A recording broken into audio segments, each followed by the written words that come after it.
ರೀ, ನನ್ನ ಹತ್ರ ಬಟ್ಟೆ ತುಂಬಾ ಜಾಸ್ತಿ ಇದೆ, ಯಾರು ಬಡವರಿಗೆ ಕೊಟ್ಬಿಡಣ? ಅಯ್ಯೋ ಅದೆಲ್ಲ ಆಗ್ದಿರ ಕೆಲ್ಸ. ಸುಮ್ನೆ ಏನ್ ಕೆಲ್ಸ ಇದ್ದದು ನೋಡೋಗು. ಅಲ್ಲ ಕಣ್ರಿ, ಒಂದೊತ್ತು ಊಟಕ್ಕೂ ಕಷ್ಟ ಪಡೋರ್ಗೆ ಬಟ್ಟೆ ಕೊಟ್ರೆ ಸಹಾಯ ಆಗಲ್ವಾ? ಅಲ್ಲ ಕಣೆ, ಒಂದ್ ಹೊತ್ತಿನ ಊಟಕ್ಕೂ ಕಷ್ಟ ಇರೋರ್ಗೆ ನಿನ್ ಸೈಜಿನ ಬಟ್ಟೆ ಆಯ್ತದೆ ಅಂತ ಅನ್ನಿಸ್ತದ ನಿನ್ಗೆ? ಯೋಚನೆ ಮಾಡು. ಅದೆಷ್ಟ ಆಡ್ಕತಿರೋ ಆಡ್ಕೊಳ್ಳಿ, ನಿಮ್ಗೆ ನನ್ನನ್ ಬಿಟ್ರೆ ಬೂತ್ ಗನ್ನಡಿ ಹಾಕೊಂಡ್ ಹುಡ್ಕುದ್ರು ನನ್ನಂತ ನಿಮ್ಗೆ ಇನ್ನೊಬ್ಳು ಸಿಗಲ್ಲ.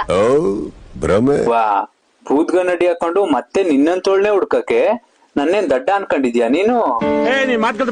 ಗ್ರಾಮ ಪಂಚಾಯತಿ ಎಲೆಕ್ಷನ್ಗೆ ಏನಾದ್ರು ನಿಂತ್ಕೋತಾ ಇದ್ದೀರಾ? ಇಲ್ಲ. MLA ಎಲೆಕ್ಷನ್ಗೆ ಏನಾದ್ರು ನಿಂತ್ಕೋತಾ ಇದ್ದೀರಾ? ಇಲ್ಲ ಕಣೆ. ನೆಕ್ಸ್ಟ್ MP ಎಲೆಕ್ಷನ್ಗೆ ಏನಾದ್ರು ನಿಂತ್ಕೋತಾ ಇದ್ದೀರೇನೋ? ಇಲ್ಲಮ್ಮ, ಯಾಕೆ ಈ ತರ ಕೇಳ್ತಾ ಇದೀಯಾ? ಮತ್ತ ಆ ರಿಮೋಟ್ ಇಲ್ಲಿ ಕೊಡಿ. ಲಕ್ಷ್ಮೀ ನಿವಾಸ ಸೀರಿಯಲ್ ಬರೋ ಟೈಮ್ ಆಯ್ತು. ನನಗೆ ನನ್ನ ಗಂಡನ ಜೊತೆ ಜಗಳಾಡ್ದಾಗೆಲ್ಲ ಇನ್ಯಾವತ್ತೂ ಇವನ ಹತ್ರ ಮಾತಾಡ್ಬಾರ್ದು ಅಂತ ಅನ್ಸತ್ತೆ. ಆಮೇಲೆ ಅನ್ಸತ್ತೆ ಇವನ ಹತ್ರ ಮಾತಾಡ್ಲಿಲ್ಲ ಅಂದ್ರೆ ಯಾರ ಹತ್ರ ಜಗಳಾಡ್ಲಿ ಅಂತ. ಈ ಅತ್ತೆದಿರ್ನ ಅರ್ಥ ಮಾಡ್ಕೊಳಕ್ಕೆ ಆಗಲ್ಲಪ್ಪ. ಏನಮ್ಮ ನನ್ ಮಗನ ಕೈಗೊಂಬೆ ಮಾಡ್ಕೊಂಡ್ಬಿಟ್ಟಿದ್ಯಾ, ಬುಗ್ರಿ ತರ ಆಡಿಸ್ತೀಯಾ ಅಂತಾರೆ.